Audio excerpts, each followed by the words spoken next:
in about 87, almost 90% of our respondents will say, I know my loved one who died is alive and well, and that I'll see them again.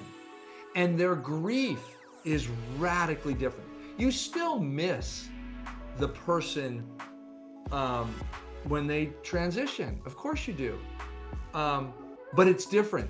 It's more like summer vacation. Like, I don't know if some of your viewers might remember having summer experiences where they saw the same people during the summers. Then they see them in the summer vacation, and then they go away and they're heartbreaking. They have such deep connections with their summer friends, and then they go back to their life, school, what have you, work. But they know that they'll see them again. Why?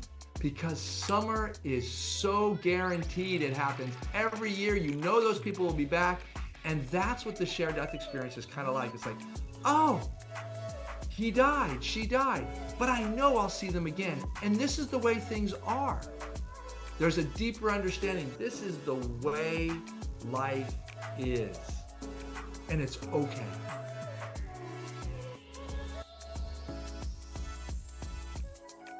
Welcome to Coincidence. I am your host, Bernard Beitman, MD. I study meaningful coincidences, and I'll remind you, some of you who watch our show, of the time that I was age 31, and at 11 p.m. San Francisco time, I was choking uncontrollably, and I couldn't stop it. And I found out the next day that at 2 a.m. in Wilmington, Delaware, 3,000 miles away, my father had died. And 2 a.m.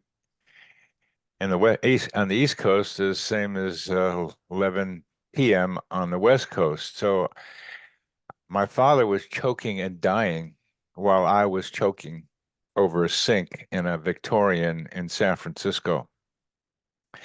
So around the same time, we were both having the same experience. I was having what's you will find out today is called a shared death experience. And I didn't know that until I met with until I met with our guest today. And our guest today is William Peters, is the founder of Shared Crossing Project and director of the Shared Crossing Research Initiative. He's a licensed marriage and family therapist, holds an MA in counseling from California Institute of Integral Studies, and a Master of Education in Group Dynamics from Harvard, and a BA in Political Economy from the University of California. He's the director of the Shared Crossing Research Initiative.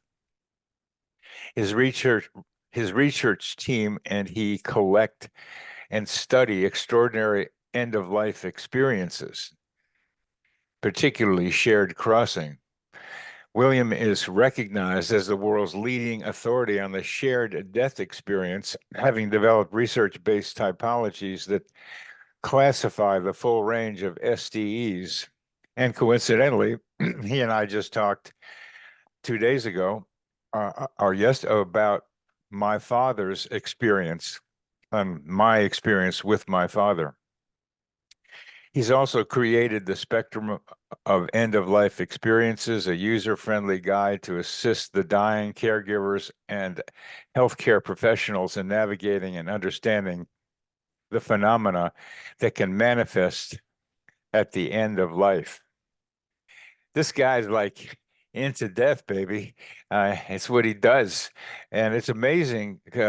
It's an amazing thing for me to just read what I just read to you, and what William does, because he and his staff are looking death right in the eyes, open or closed. So, William, thanks for coming on my show and talking about the remarkable set of coincidences that a lot of people don't know about, the shared death experiences. So why don't you tell us how you got into this? Because I noticed from your bio that you've had a few experiences that are like this and more. I'm happy to share what I've learned in this study, and just want to begin by thanking you, Bernard, for having me on your show. I love your topic, coincidences, and I'll tell you if you look at the research in um, well paranormal or non-ordinary experiences, they're often called spiritually transformative experiences. These are these extreme experiences that somehow fall outside uh, our modern understanding of what is possible or quote unquote normal in human life. But from the very early study of all of these, you can call them coincidences, but they're more than coincidences. I think you would say that we're not studying these just because they're coincidences. They're powerful experiences typically, uh, and they're also, I should say, in the spiritual traditions historically they've been called mystical experiences. Those are once again something outside our typical human expectation for behavior and what is normal. So if you go to the history of this in the modern academy, there was an organization. It still exists today. It's the London Society for Psychical Research, and they really began in like the late 1860s. I believe it was 1864. I think they really started publishing. And these were people who were academics, but they also realized there was something going on in their in human life, certainly in the area of the London and UK, that was getting their attention, but was being dismissed by most academics. And what they found was that if they were charting these experiences, they found that the vast majority of these experiences happened around death. So if you can imagine looking at, I'm gonna, you can see my hands here. You have all these experiences they're charting on a plot graph. All of a sudden, there was like a mast of a sail, and that tip of that mast of that sail was around moment of death, and they literally increased coming towards them, and they decreased on when around death. But that's where the vast majority of these experiences were, around death, from their studies. And so what I study and my team studies at the Shared Crossing Research Initiative is those experiences right in that mast area, because they are around the time of death. But first, I want to describe the peak experience that we do study, and that is the shared death experience. We study all end of life experiences because they all come to our desk, if you will. But the one that we're most interested in is called the shared death experience. And this experience occurs when somebody dies and a caregiver, loved one, and in some cases, just a bystander, could be a healthcare worker in the room, experiences what they would call the following. At the moment of death, I felt like I somehow witnessed, observed, or in some cases, accompanied the dying into the initial stages of the afterlife. Or I had phenomena or an experience that was similar to that person dying. So That's that's that latter one is what happened with my father and me, that we had a shared experience at a distance, which is what you described as a fairly rare version of the shared death experiences, but still they happen. And from what you told me, you've had yourself multiple SDEs. sure. Let me go into that because that was your question that I wanted to give an introduction first. So really to substantiate that, although most of your viewers will probably hear what they hear today will say like, wow, I had no idea. But the truth of the matter is these experiences are somewhat well documented in the academy, if you will, but they're just in disparate disciplines and have um, never really got their due. But I think that's changing now. In fact, I'm very sure that's changing now. Okay, You're so for me, you're helping that happen. That's part of your mission. I mean, it is the mission. you are doing research and you are intent on getting this as part of the academy for getting people to research as you are doing what you are doing, because you see the importance of it.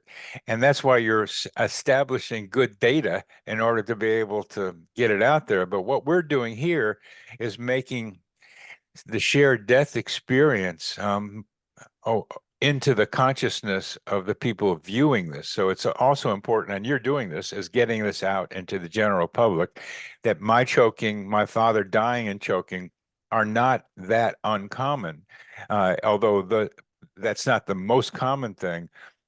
There are people watching this who probably have had some experiences like this.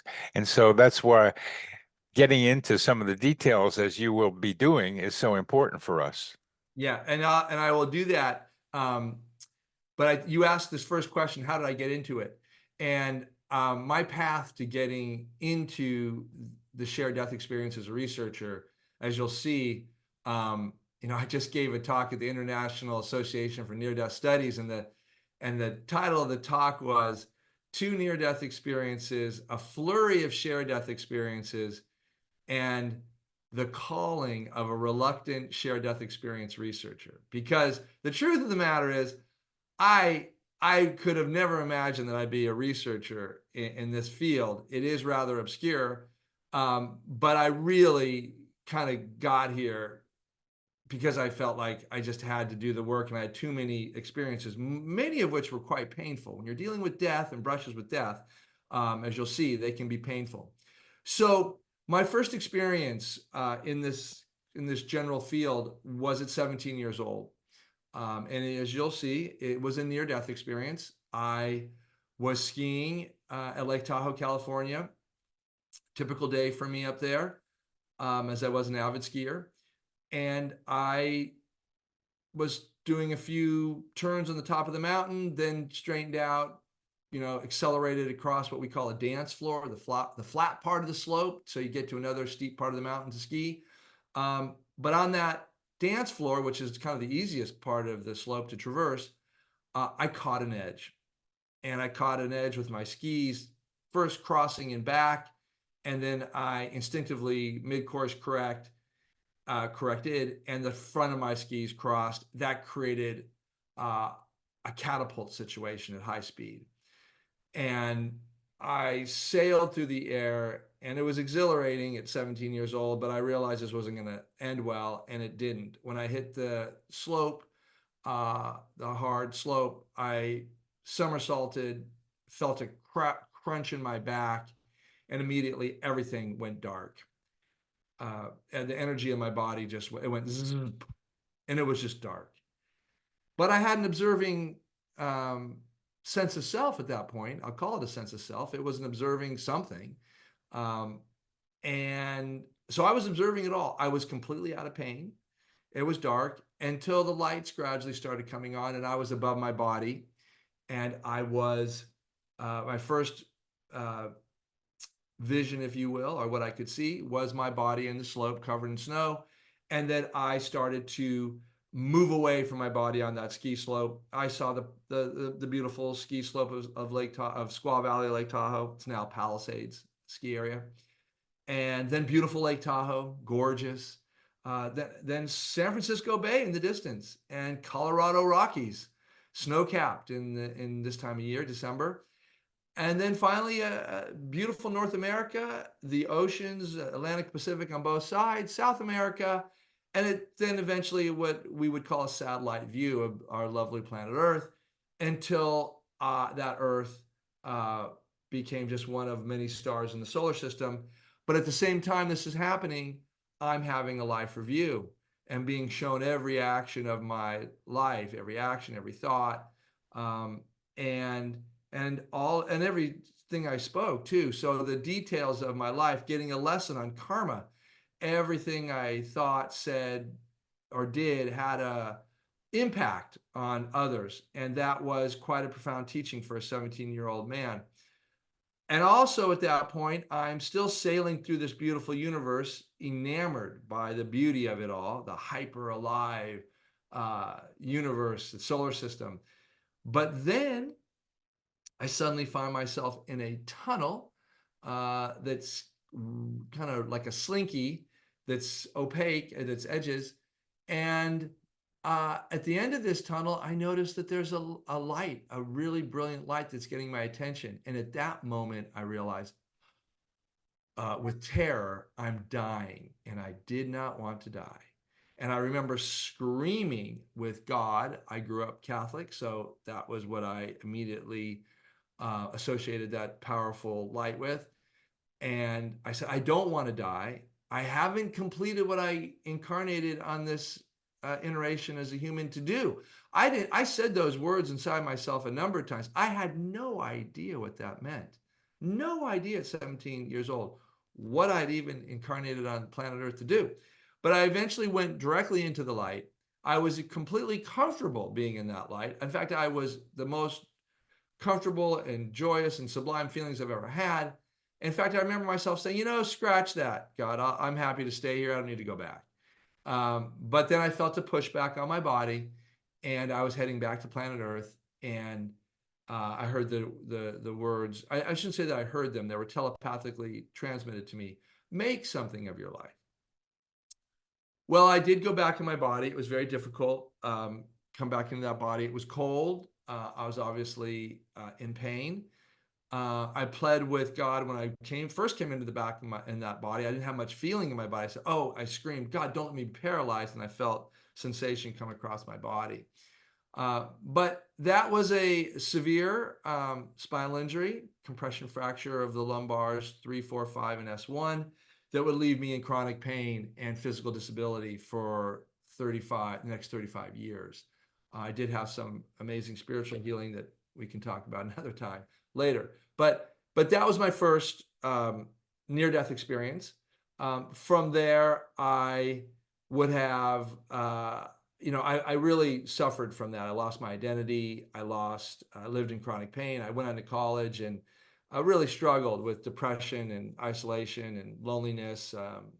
I was a healthy, athletic man before that point, and now I was never able to do any sports again or run. I could swim, but that was about it. So that was the beginning, and then I would have other experiences. I'll briefly cite them. I ended up making a commitment. You have something to say? Yeah. You're on mute. I'm going to ask you a question that I've wanted to ask people who've had near-death experiences about the life review. There's much in what you're saying. And it's a beautiful image of you running around in increasingly more distance from Earth and into space and stars, and the exhilaration you convey. Thank you for that. When you have a life review, how do you know that everything that happened to you is in that life review? That Well, requires being able to know what happened to you and then match what you're going through. yeah, I don't. You should say that differently. I should say that differently. It's not everything, or at least I don't think.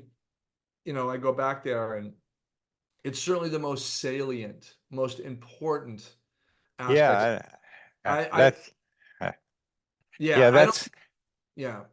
and how you judge they're the most salient is really a question for me as I'm going through a life review, in a way of going through my coincidence stories, which makes me think about a lot of other things that are not coincidences. So I'm going through a slow life review, uh, and I'm trying to compare that to a kind of life review that a 17-year-old or anybody going through the near-death experiences has.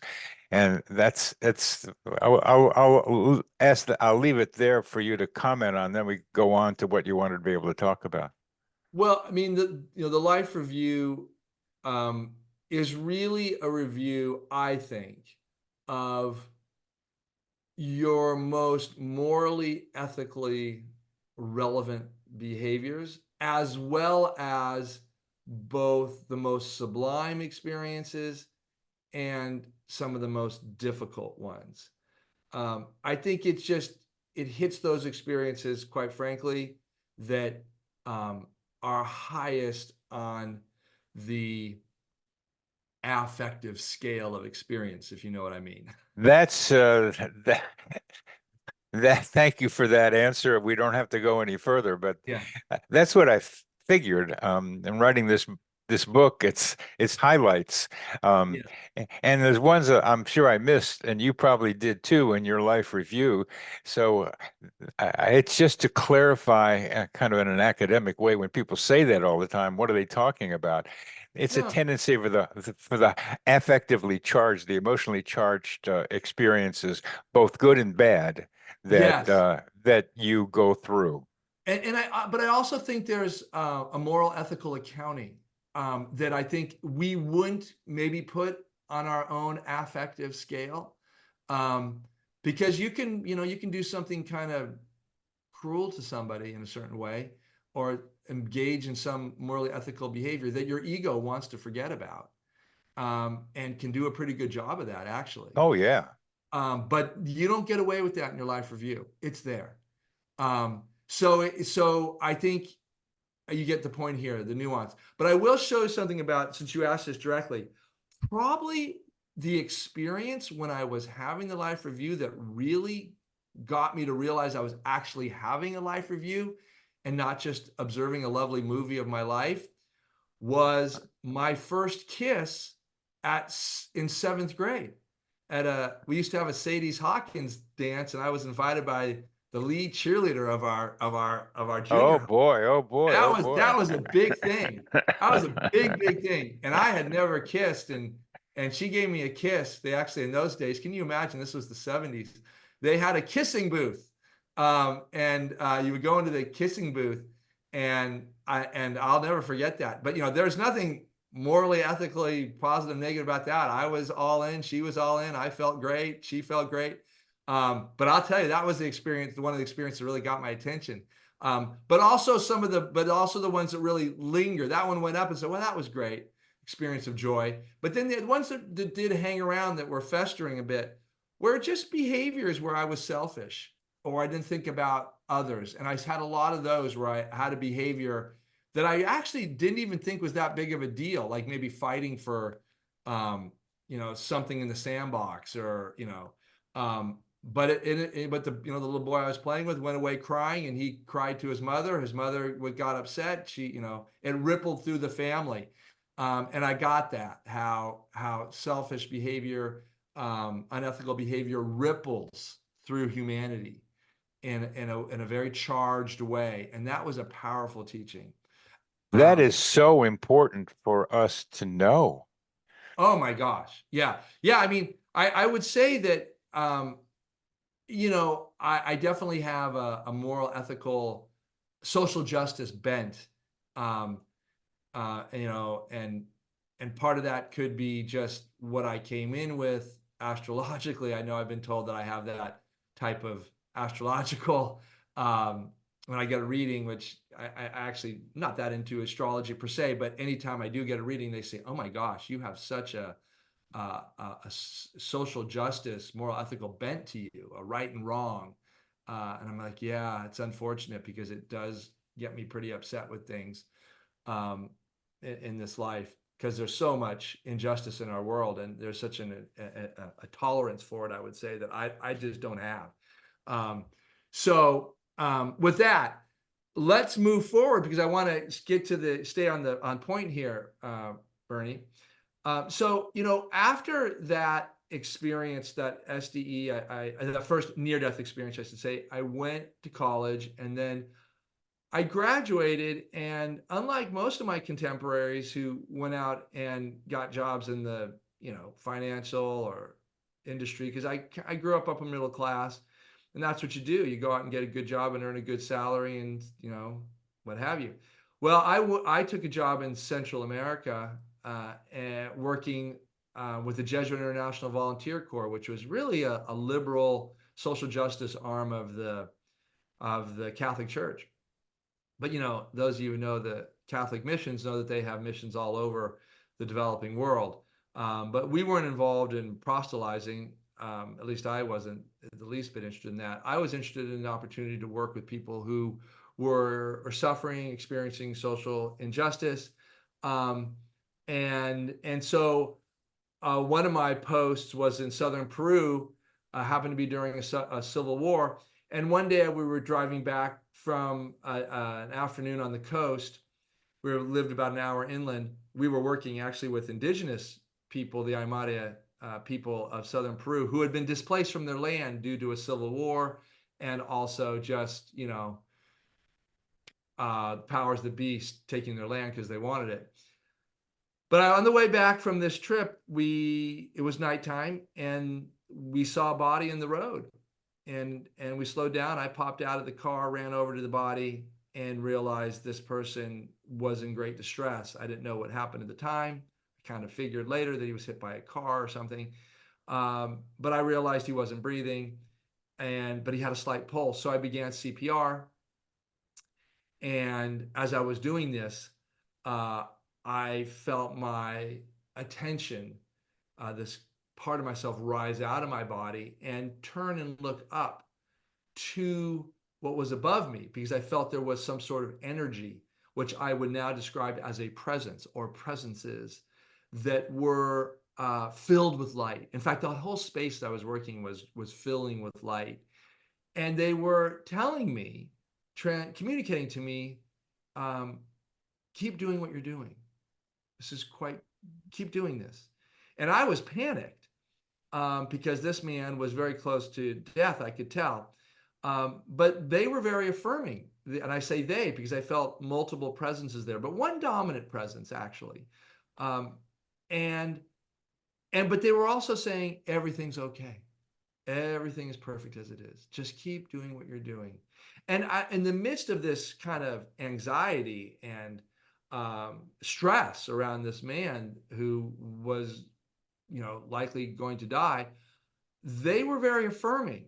And there was a type of joy that I would not, not joy in that euphoria, aren't we having fun type thing, but a sense of realizing that in that moment I was doing exactly what I needed to be doing at that time. And that correctness, this rightness of action, was being supported, I'd say, by the universe in a certain way, by some sort of higher power. And it felt really lovely. Um, but we did rush this man's to the hospital, and did check him into the hospital. I came back the next day, gave blood. They said the specialist would be in that day to look at him. This is very third world, you should know.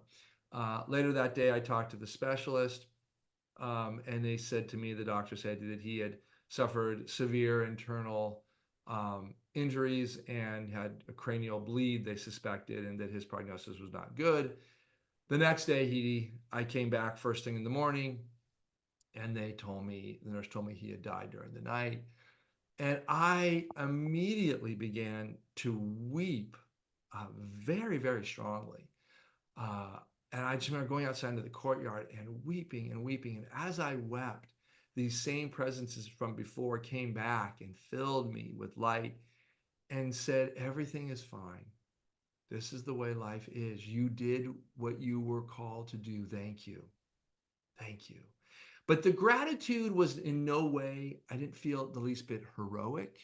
I didn't feel like, I'll put it this way, I felt blessed to realize and to know that I was being and doing exactly my highest calling at that time.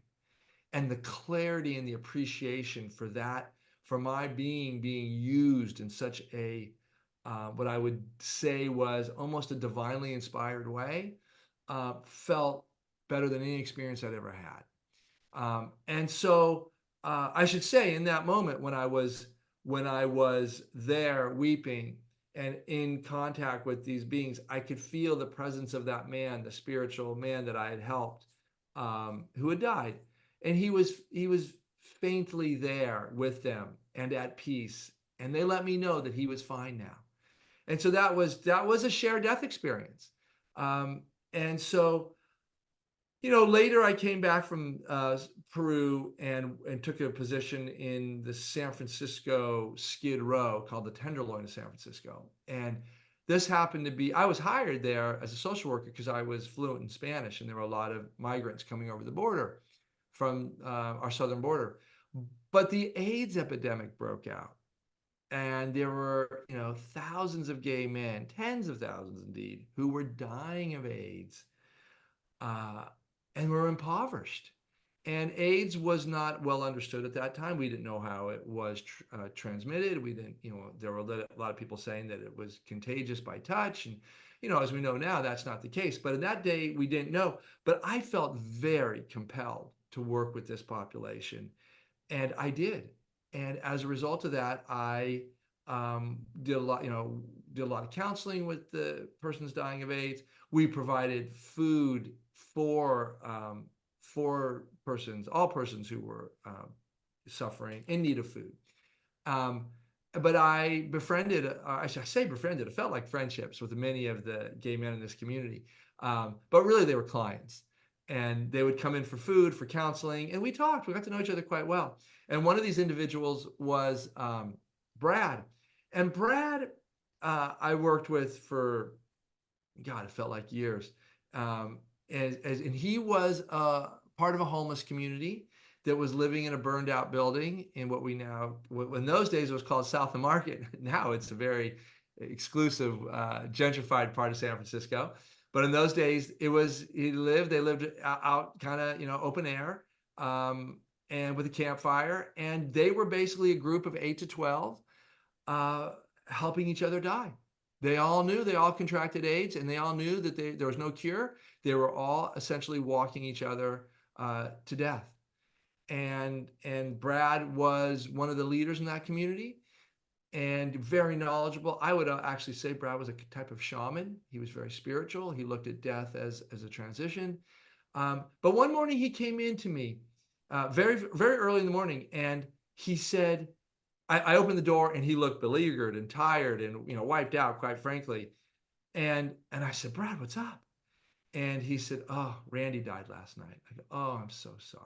I'm so sorry. Randy had been struggling with end of life and AIDS for a long time. He had thrush and all the lesions, and these were ugly deaths in the day. But he said, oh, but it was so beautiful, William. It was so beautiful. I said, tell me. And he said, well, at the moment of death, we saw this light. We thought it was the fire burning out of control, but it wasn't. It was a light, a cylinder of light that had come down. And Brad traveled up that light. We saw his body travel up that light. And he stopped above us. And he bowed to each of us. And he said, thank you for caring for me. And he said, oh, his body was completely cured, completely healed. He was healthy and young and vibrant. And he was dancing and showing us how he was doing backflips and, so happy and so filled with joy. And then he said, I'll see you again when it's your time. And he traveled up the light and disappeared. And so when he shared that experience with me, he was looking at me to get a sense for how I would receive this. And of course, with my own experiences, I smiled, and there was no term for this. There was no term for the shared death experience at that point in time. It did not exist. But I'd had my own experiences. And so I smiled and said, that is so beautiful. And so I would hear more of these experiences during the AIDS epidemic, during my years of being a social worker in that realm. But still, I didn't talk about them very much because they were looked at askance by the medical community and the community that I was in. So those are my early SDs. In here, I didn't understand, and now I'm getting a better idea about sharing the death. Is that you're there sharing his dying, and Yes. that's you're with him, you're accompanying him, he's with you, you're interacting with him. It's like you're walking along in Golden Gate Park together. It's just you're there with him as he then goes over to the Pacific Ocean, and you're still standing on the shore. Exactly. Uh, Exactly. and it's the beautifulness of it, William, that you communicate the heart in you as you describe it allows me, and I hope the people watching and listening, to feel the love that's in you Yeah. for these experiences and for these men in this case, uh, that uh, you radiate. Even though when we talked, you're being academic and asking the questions, this is a part of you that I have not been able, that I didn't see. The deep love that is in you, that maybe makes you more capable of having these shared death experiences where you can share the death of someone in the present. Not like my father, we're at a distance and we're having a similar experience. You're having the similar experience of the actual dying of the person going up into the light and being healed and saying, hey, maybe I'll see you later, buddy, but in such a nice way that it's so loving and so Yeah. caring and so ultimately what we might mean by spiritual. Yeah, I appreciate you identifying that, because I wouldn't be doing this work if I didn't think that it had profound meaning for our culture. Like I sincerely believe, and have devoted my life to this, that the world needs to know about the shared death experience. The world has to know that death is not as it is defined in our modern scientific materialist paradigm, where you die and that's it. Um, you know, there isn't any literature that supports, any research that supports that view. That's just an assumption based on materialist, fiscalist medical doctors, quite frankly, and you were steeped in that. Um, that the brain creates consciousness, and when brain cessation stops, then so does consciousness and the human experience. And there's nothing more. And I just feel that's such an injustice. And that belief drives so many of the interventions at the end of life, the all-out effort to preserve life at any cost and often at any measure, without any consideration for the measure of pain that the patient is receiving and that the loved ones, by observing what their loved ones are going through. So I feel like this is a really essential um, knowledge set that needs to be imparted and integrated into medical sciences and humanity overall, and particularly the modern world, because this view we have of death is really only in the modern world. It doesn't exist in pre-modern people. Pre-modern people have a very clear understanding that the human experience is part of a larger experience that the human soul, spirit, whatever you want to call it, has and will continue to have after human death. So, and I am passionate about it, as you can see. But yeah, and I also I want to give a definition if I can, Bernie, just so your listeners know what we're talking about specifically here. So the key components, if you will, of a shared death experience are the following. One is that there's often a journey motif. In other words, there's this sense that the person dying is on a journey. They're traveling somewhere. It's a travel narrative, really. And sometimes they see movement. They often see ascension. But in your case, when your father was dying, um, you know, you just had a sympathetic experience and you didn't have any visual of your father. But what gives you that experience of the shared death experience is you had what we call a empathic shared death experience. You felt what your father felt in his final moments in his human body, and So yours doesn't have as big of a travel narrative, unfortunately. But the other experiences that happen with this, and these are the key characteristics, are a sense of love, knowledge or wisdom, and belonging. So you often experience, along with the person dying, a profound sense of sublime love or feelings of sublime love, um, a knowledge about the ultimate reality of the human experience or the experience of a soul spirit, and then a sense of belonging. A lot of people will say, I really noticed that my loved one um, was at home. They met our deceased relatives, were there to greet them. There was this beautiful welcoming home, and I could tell, and I felt this too as the experiencer, a sublime sense of, oh, this is the ultimate reality. This is our true belonging. And then the other piece of this is the bond between the dying and the experiencer, as in your case with your father, is strong. And that enables the shared death experience to occur. That's what our research tells us. And, so just by the fourth characteristic of the SDE, and this should, hopefully your viewers will understand this, is that the characteristics or the features or the phenomena is identical to the near-death experience. So the near-death experience and shared-death experience are identical in terms of possible phenomena. And why is that? Because these two experiences are looking at the same post-human death landscape. The initial stages after a human death take place in this realm, in this dimension. So near-death experiencers and shared-death experiencers are entering into the same post-human death landscape, and that occurs right after human death. You might want to call this the initial stages of the afterlife. So those are the main criterion. Keep in mind, the shared-death experiencer, unlike the near-death experiencer, is not having a brush with death.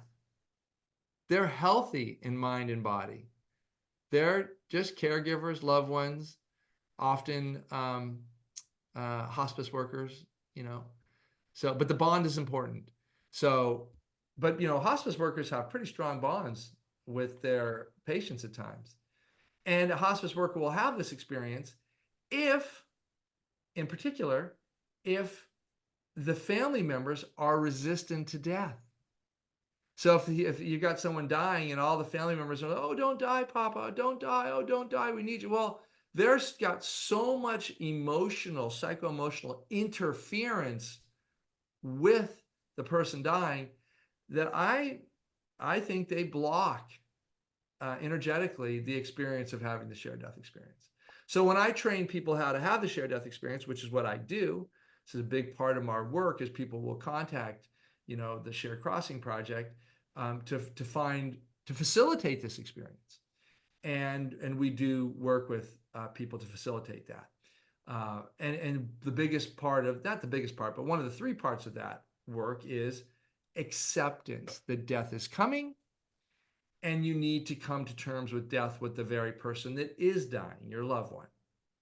And then we help people with that process. That's a big part of our work, actually, is really going through psycho-emotional, spiritual steps to accept death and to accept the death of your loved one, and to work through unfinished business, and to go through the if you have regrets and forgiveness, and you work to gratitude for your life, share it together. And at that point, your heart is wide open, and you're open now. You are now receptive to the shared death experience and other end-of-life experiences. And then we teach methods for how to enable that. And that's a whole nother thing about how the person dying can learn to maintain the consciousness necessary to, once they cross over, to reach back in a certain way and go to their surviving loved ones and bring them into the afterlife geography, landscape, their experience. So that's part of what we do. But yeah, so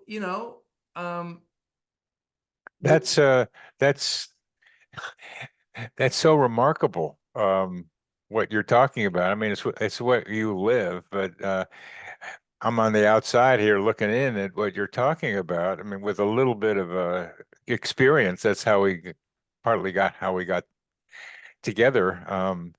And so I could talk about my father's experience, but as you're saying, it was like I wasn't there. I didn't experience his dying with him, and that's what you're allowing people, helping people allow that experience to happen, so that had I been there, I could have gone with him and experienced his going and been with him to see what was happening. And had I been trained by you, I could have been encouraging him to be open to what he's experiencing so that he could start hanging around with his father and his mother and some of the other people in his life before they be, who had died. And it could be a joyous experience beyond anything that we call joy here and just having a lot of fun.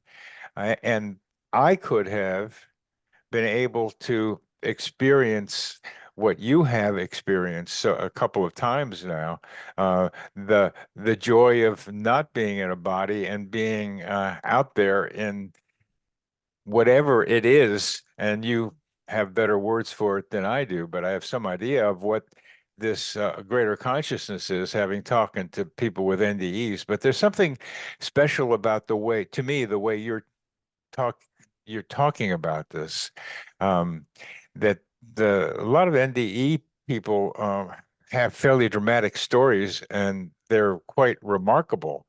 But the idea that those stories can also be shared with someone else who loves them is what you're adding to all this, which adds to the ease with which the dying person can go, because I'm letting go of you, but not really. I'm going with you in the first stage of your dying.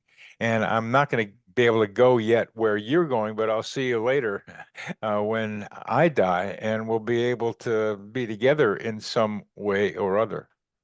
Yeah, yeah, you're right on it. I appreciate that, with the way you're explaining this, because the the piece of the SDE that is different than the NDE, and I'm using acronyms now, is that the relationship is so important in the SDE.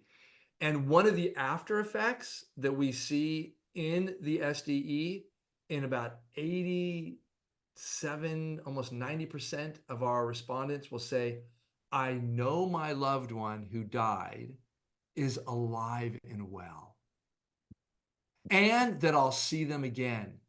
And their grief is radically different. You still miss the person um, when they transition. Of course you do. But it's different. It's more like summer vacation. Like, I don't know if some of your viewers might remember having summer experiences where they saw the same people during the summers. Then they see them in the summer vacation, and then they go away and they're heartbreaking. They have such deep connections with their summer friends, and then they go back to their life, school, what have you, work. But they know that they'll see them again. Why? Because summer is so guaranteed. It happens every year. You know those people will be back. And that's what the shared death experience is kind of like. It's like, oh, he died, she died, but I know I'll see them again. And this is the way things are. There's a deeper understanding. This is the way life is. And it's okay. And that okayness is delivered in the power, the transformational power of the shared death experience. It deeply transforms the heart and soul of the experiencer. I have someone I just worked with a few months ago, just 2 months ago, and her husband had ALS, and he chose to do. It's amyotrophic lateral sclerosis, which makes the person increasingly unable to move. Yes, exactly. It's also known as Lou Gehrig's disease in the common parlance. So this is a death sentence, and no known cure. Very, very not even as you would know better than I would on this, Bernie, being a doctor. But I was told, they're not exactly sure how this even happens. So, but anyway, they had decided to do medical aid in dying, and they asked me to help them with what we call the shared crossing protocols, so that they could have the SDE. So, I went up there and I did a training with them. They were in the Bay Area. I actually flew up to see them because I live in Santa Barbara, but I really wanted to work with them and they wanted that. And well, they set up a very beautiful death, a sacred death. They put flowers in the room. They had 3 people at bedside when he died. He took the medication, and he died, thankfully fairly rapidly within 20 minutes or so. And 2 of the 3 people at bedside had the shared death experience. And it was so moving to them. I mean, they were just, I talked to them, they texted me the same day, told me that it was incredible. They were basking in the light of the death. Now, who says that? They were basking in the light of the death. And now it's only a couple months out now, but the wife keeps telling me, I don't feel any grief. I miss him, but I see things I just kind of, it's a deeper understanding for what a human life is about, what our natural destiny is for all of us. And so she's not even experiencing death. Now, she may at some point, I have cautioned her that at some point she will have a realization that indeed he is gone from the physical realm, and that is painful. But for now, not so much. And that question that torments modern human beings is, where is my loved one? Where did he or she go?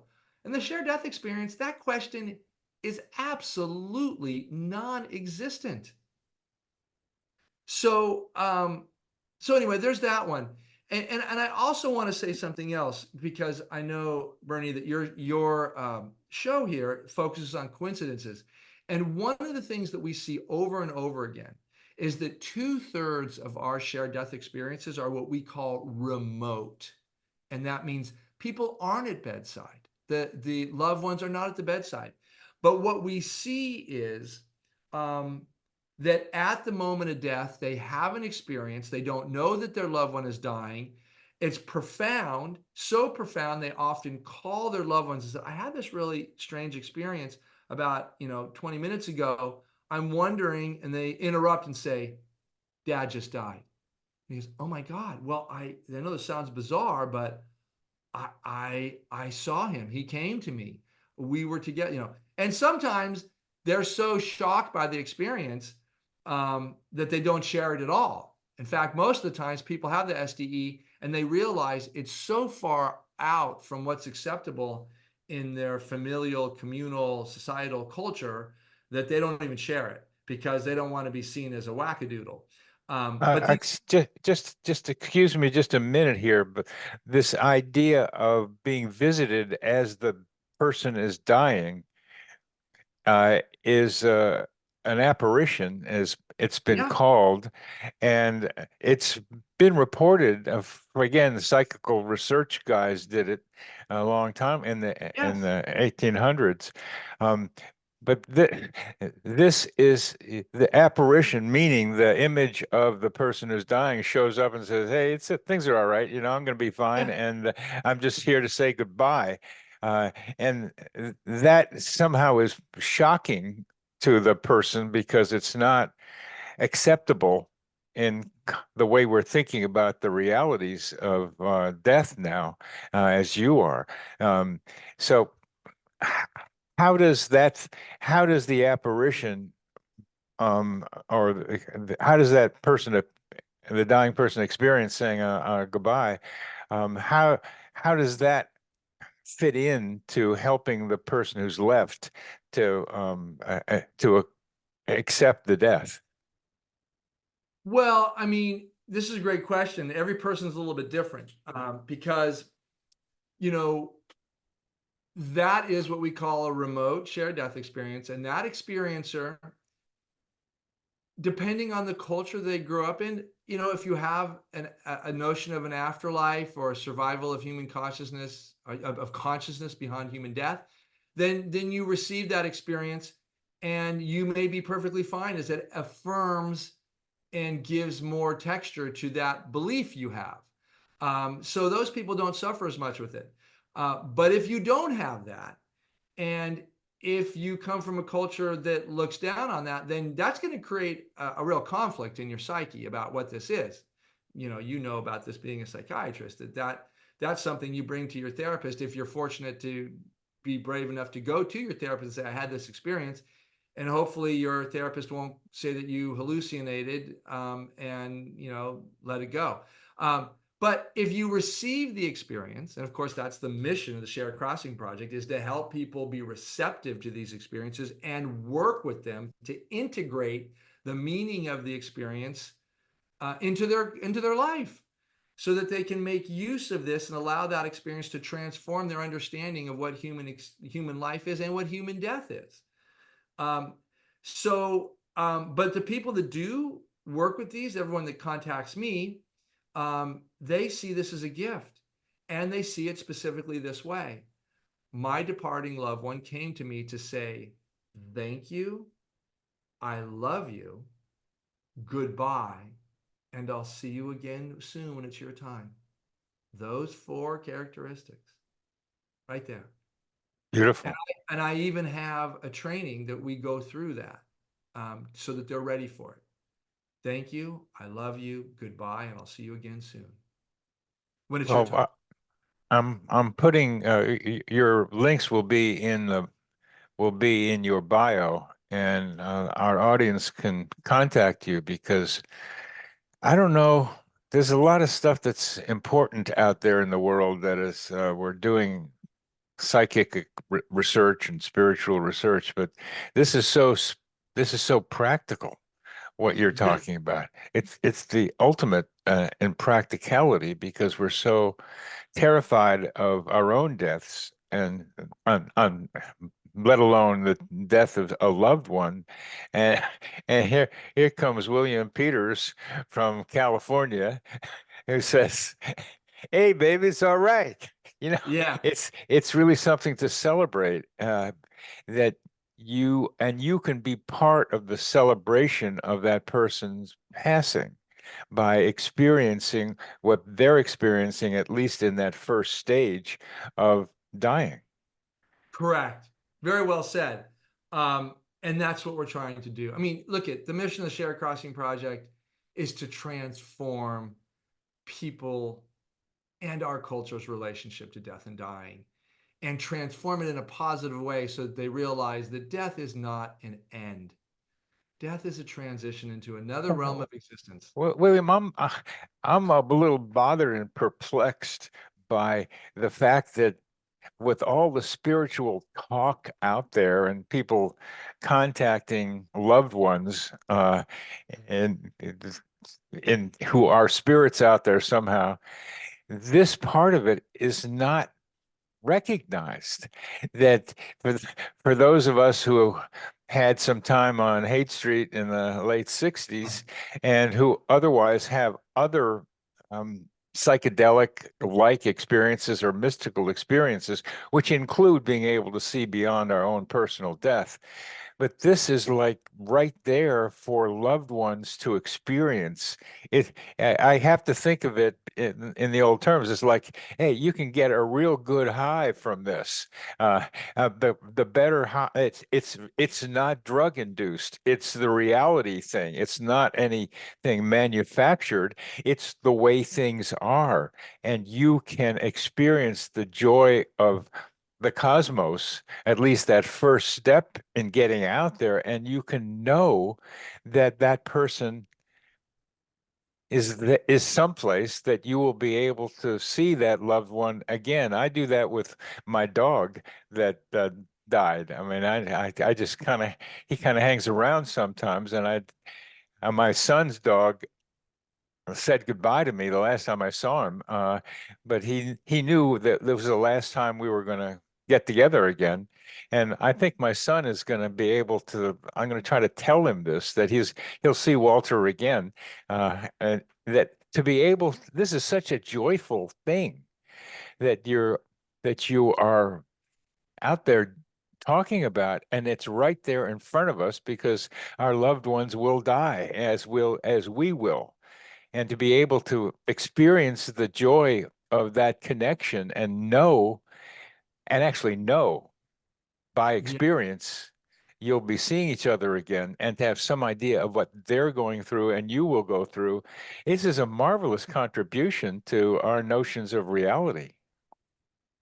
Well, I appreciate that. I certainly I hope that what you're saying will be taken up by more people, and certainly eventually by our healthcare system, because those who work in the healthcare system are the shepherds of death at this time, and we really need a huge transformation. I mean, and the reality about this is, and you know this, Bernie, is that if people would have a more um, enlightened or true understanding of what death is, which is it is a transition into another realm, which is a beautiful, benevolent realm, that our whole relationship to death and dying would change, and we would make death a sacred familial communal event that we prepared for, that we weren't surprised by, that we would create these beautiful ceremonies to honor death, where we would come together and honor what is going to happen anyway. It's like such a given, but we're so resistant. So, I mean, I really see that, I'm on the front end of a movement that's going to happen. And it will save our healthcare system and all of us billions of dollars, because we won't be fighting death. We will be asking a different question. How is it that we can prepare for the most beautiful, loving, and graceful death for ourselves and everyone we know? There really is no reason to fight for more time here. It doesn't make any sense. Live, live your best years. And then when you're done, when you've done that, look at your loved ones and say, you know, I'm old now, or, I'm getting old, but I want everyone to know, when it's my time, I want to go with grace. I don't want to fight. I want to just give over to my destiny.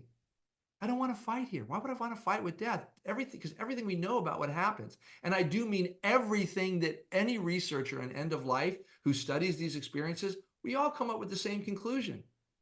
It's a transition to a more beautiful realm, a more ultimate reality, a deeper sense of love, understanding, and belonging. Why would we resist that? Why would we resist that? Because we don't know it. And there's a bit of a missionary in you, and not a bit. You are, uh, and you grew up with that and went to Yeah, Central America with it, and yeah, or South America, and you you're doing it again, baby. You're doing it again. You're doing it yeah. still, because it's a very important. I mean, I don't have very important is not enough of a word for it. But as we have talked about this, my job in this whole thing is a meaningful coincidences is, and the purpose of it is to recognize that we are part of our current environment. We're not separate from what's around us. Yeah, materialistic science is not the thing. There's something else going on. But if I have a thought or a feeling and it happens out there in front of me, then my mind is connected with my context, with my environment. So I'm not by myself, and I'm connected with other people at a distance, telepathically. We can connect with people across space. There's a lot of stuff that says this reality here is not what we think it is.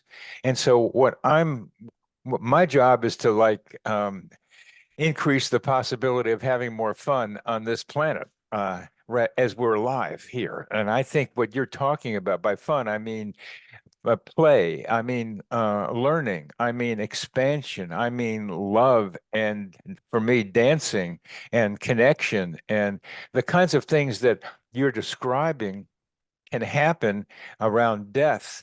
It seems to me we could also have happening here on Earth. Absolutely.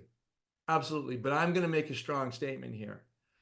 I think that we are, um,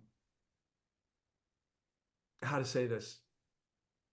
We're engaged in a cultural agreement that it's an alliance between our medical community, our religious communities, and our materialism in our culture, which is more is better.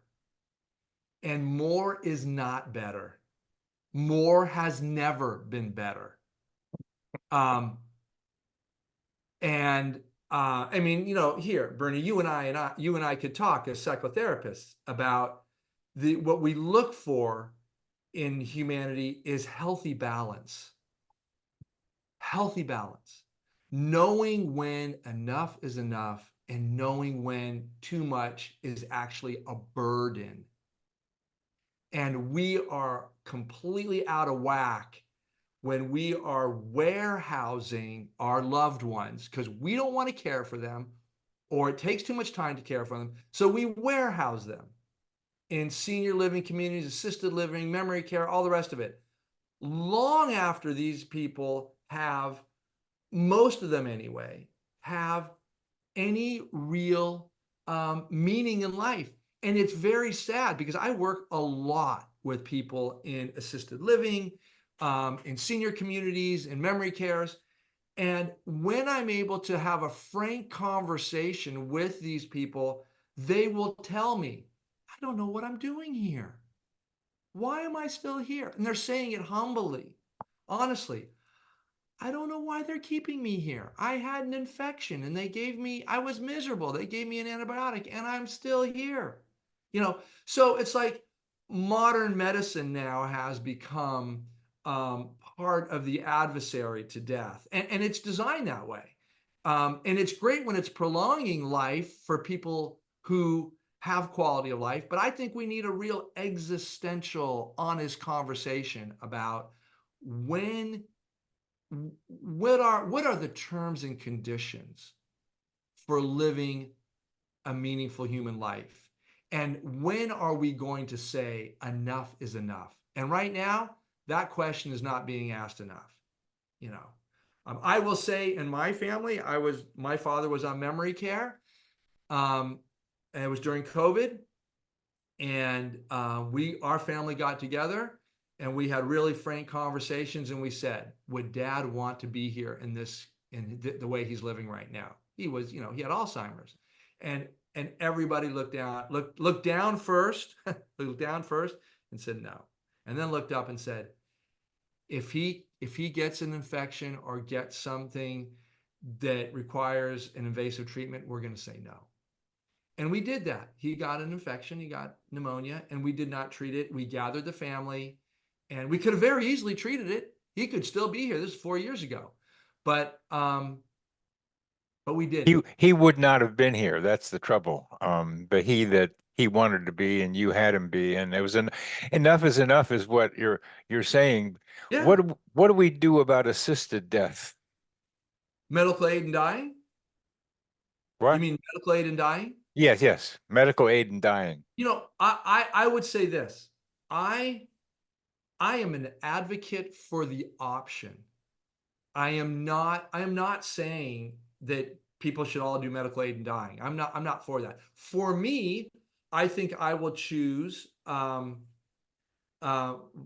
VSED, voluntary stopping of eating and drinking, which is a natural form of death. I think if I'm fortunate to live a long life and get to that point um, where I can say, hey, you know, life is difficult for me now, and I'm a burden to you, and I know you love me. I never doubted that. I love you. I'm talking to my loved ones now. I said, but you know what? Why don't we do a ceremony? Let's set a date for a few months out or a year or whatever. Let's say everything we need to say to each other and express our love and appreciate this last chapter of my life. And then I will do voluntary stopping of eating and drinking, and we'll gather and we'll bring in all the help to deal with medical help, palliative care to deal with my pain in that point.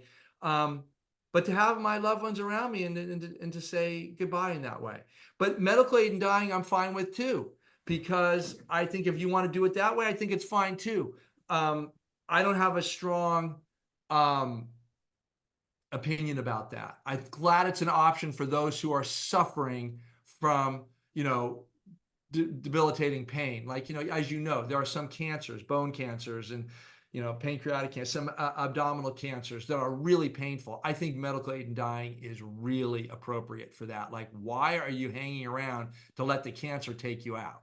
You know, we know what this looks like. We've got a few hundred, 100 million cases to know what that death looks like. Why go through it? Well, uh, yeah, if you have Alzheimer's, can you do a voluntary stopping of eating and No. drinking? No, well, no, you can't because you don't have the consciousness and the mental Yeah. acuity to So make what do that. you do? What do you do with that? Well, that is a great question. Alzheimer's and all these, cognitively impaired end of life processes are really tricky, really tricky.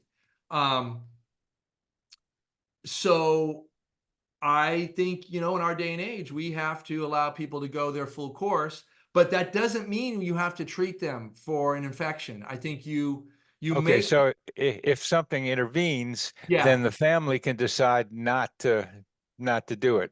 not to That intervene. Yeah. that Not to not do to. life extending measures, you Well, know. I just as we get to the end of our time, and I'm glad we've gone over it because this last part was beautiful to be talking about.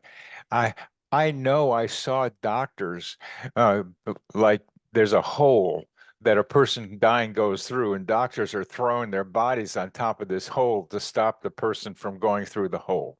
That was Yeah. my image a long time ago, and Yeah. now you're and it's what a third of healthcare costs, maybe more, are for people who are in the last 6 months of life.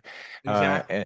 and that's what you're addressing with the billions, and the nursing home thing is so awful to have to be in one, or to go to to some kind of senior place and Yeah. pay $5,000 a month for hanging around, when it might be a good thing, but if you have the money, but you're going to die there, and that's the idea of it. Why don't you just hang around where you are, and just when you time to go, you go, and you don't have to be constricted in the way that people are getting ready for their own constriction.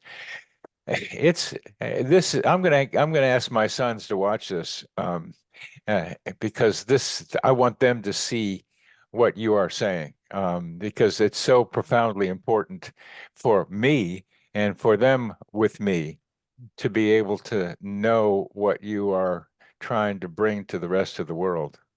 Yeah, and I don't really ever frame my work because it's not around advocating for ending your life, sooner than your natural causes. What I do advocate for is conversations, honest dialogue about quality of life and what people are really wanting. And when you have these conversations, we know the following: two-thirds of all Americans, North Americans, want to die at home surrounded by their loved ones. And to this date, it's the reverse. Two-thirds of Americans are dying in medical facilities or senior communities. It's actually higher when you count in senior communities um, that are medicalized, skilled nursing, and what have you. Um, and yeah, their loved ones come and visit, but they can't live there.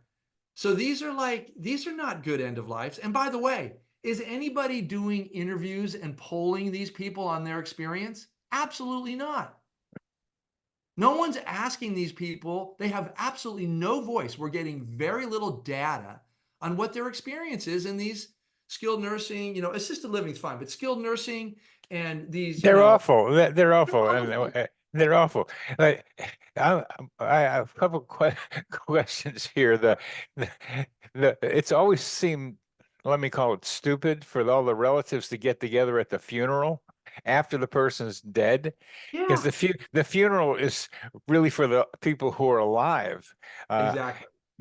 in the Jewish tradition, the the body gets washed, and people sit around with the body for 24 hours Yes. to help the person with the transition. And Yeah. I did that once with a guy I knew reasonably well, and I could feel his fear as he was leaving his body, as I was sitting there with him. It just, and I could see how he had collapsed with a heart attack when he was 40 on the floor above where his wife heard him hit the floor. I could hear that as he was going up. But the fear he had in the transition was something palpable to me, and being able to talk with you about accompanying the person who doesn't know what's happening. And hey, I'm still around here, but what is this Yeah. that I'm going through? So you have some idea yourself when you're dying that it's it's something to be open to and be embracing. Even if you die by yourself, it's still something that you can be prepared for. So what I'm learning from you, even if the loved ones aren't around, which can happen, you can die when nobody's around. Yeah. It's still when it happens to be able to recognize what this first stage is that you're teaching people. So it's not just about being able to share the death with someone. That's very, very important. It's a wonderful thing for the people still alive as well as the person dying. But not everybody gets a chance to do that because you die sometimes by yourself. But when you Yes. do that, you still, I remember Timothy Leary's story about uh, taking acid as he was dying. And I was wondering what that why he said wow as he was leaving.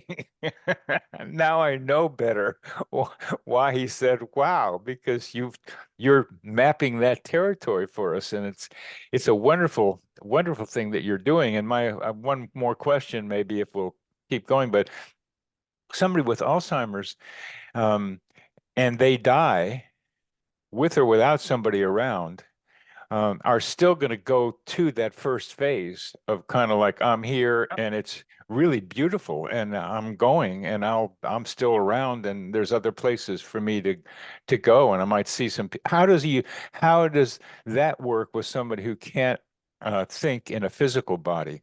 Yeah, this is a great question. In fact, I just gave a talk about this to International Association of Near-Death Studies. It was part of a talk. Um, Persons who have Alzheimer's or any type of cognitive impairment, end of life process, we have dozens of cases of loved ones having the shared death experience with them. I had a shared death experience with my father. I saw his relatives. I saw his mother. I saw his mother, his father, his sister. That'd be my aunt and grandparents.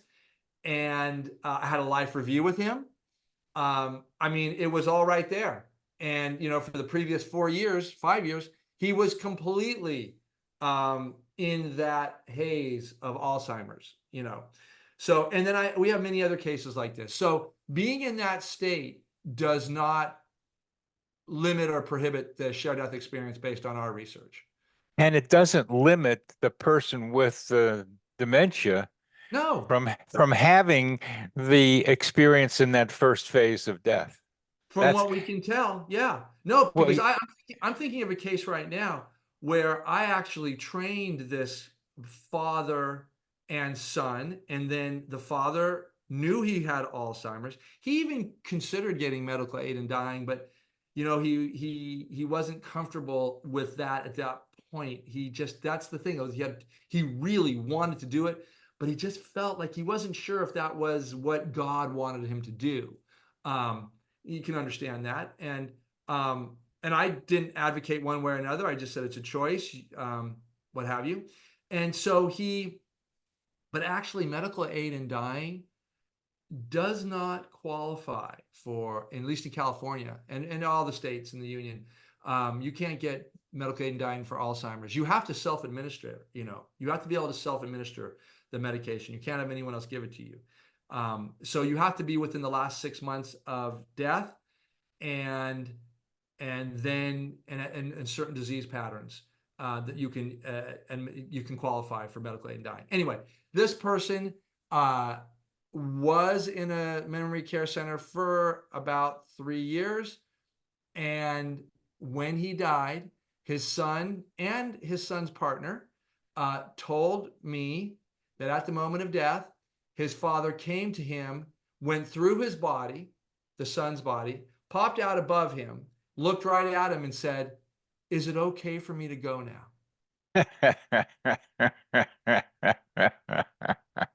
And they were at a distance. They weren't there, or they were there. They were all happening right in the room where Huh. and so he's felt his father go through him from behind, circle around, get right above him, kind of just below the ceiling, and say, basically said to him, he says, "Thank you so much for caring for me the last part of my life. I realized I was a lot, and you were so loving and so kind. Thank you, thank you. And thank you for being such a great son. I've so enjoyed our relationship." And then said, "Is it okay for me to go now?" And I appreciate the way you're laughing, because some of these conversations are downright matter of fact. They're just so simple. That's why I'm laughing. Yeah. There's nothing like woo-wee about this. There's not, and that's why you see me like, I'm a researcher. I'm Ivy League educated. I know how to do this stuff. But so I can mix it up with the big researchers. But at the end of the day, it's not about that.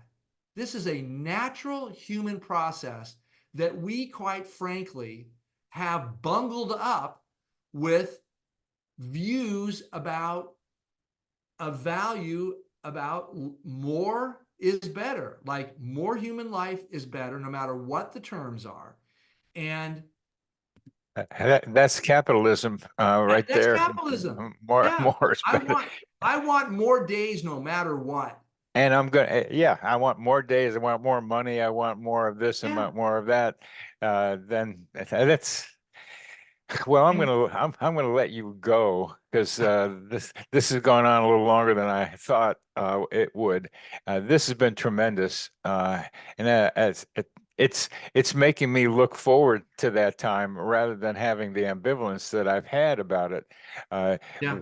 However it happens, it's going to be like, okay, let's see what happens. Yeah.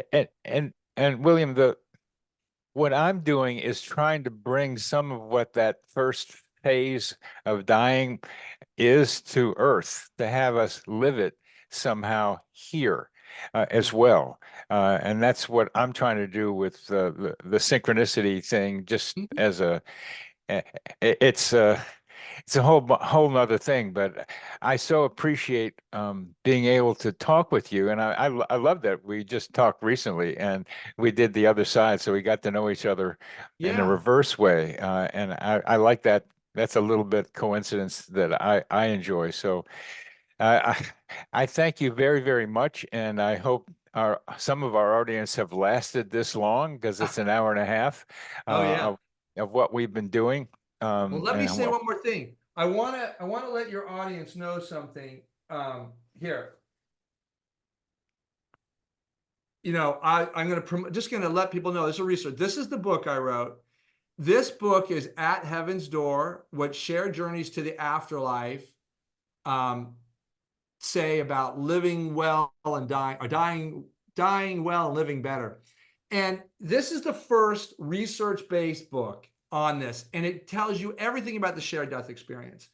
And I promote it because when people read this book and hear the 28 stories, they will, many people, not everyone, but a lot of people will say, "Oh my gosh, I think I had that experience," or I heard that from my mother when her grandmother died.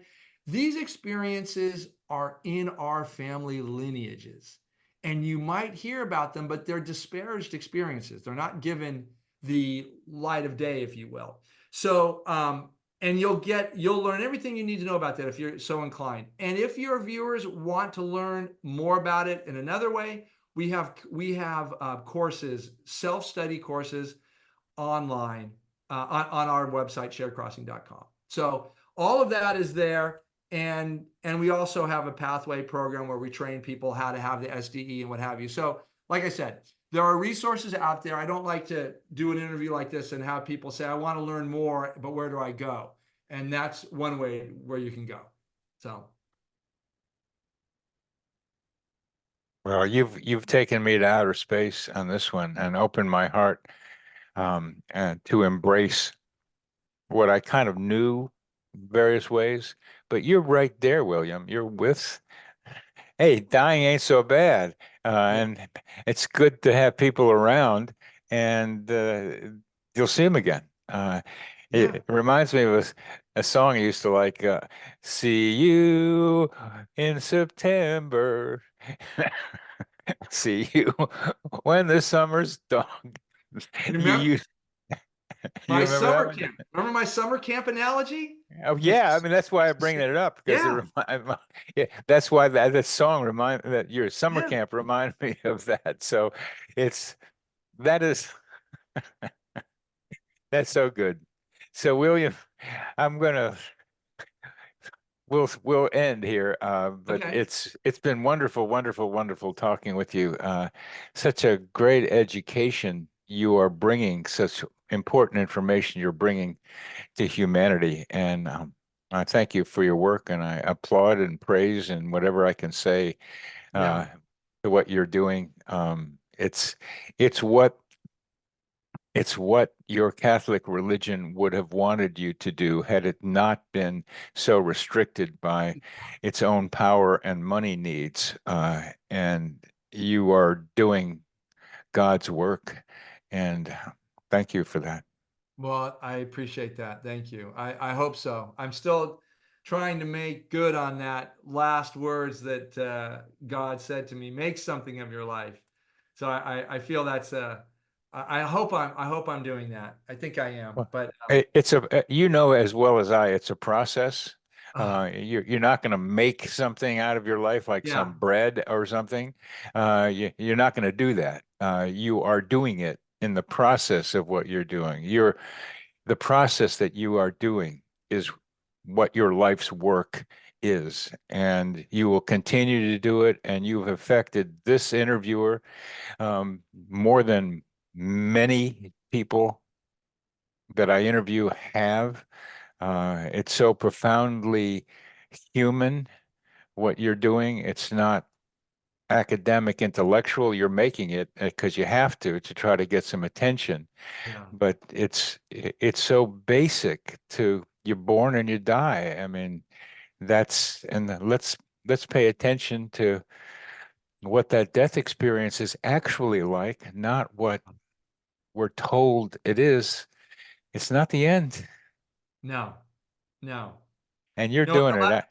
The last You thing I'm going to say, if you don't mind, is like sometimes if people, we do have a counseling service or like a kind of a guidance service. If people, it's called the concierge, Share Crossing Concierge Service. So if somebody that your listeners are like, I learned this, I want this for my family and my loved ones, whatever, you can inquire with us. And I do that with our medical director, Dr. Monica Williams. So we fully understand the medical side of an end of life process.